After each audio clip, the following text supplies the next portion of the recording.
Vi skal til Brasil og Copa do Nordeste, en fotballturnering for topplagene i nordøstregionen av landet. Ja, og i likhet med hele fotballverdenen så må nå spillere gjennom koronatesting og temperaturmåling før kamp. Det skjedde også her i kampen mellom Fortaleza og Ceará.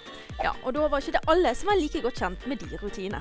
Da equipe do Vozão para esse jogo decisivo demais. Que é isso, hein? Teve a resenha. Teve a resenha. Tem que ter a resenha. Tem que ter...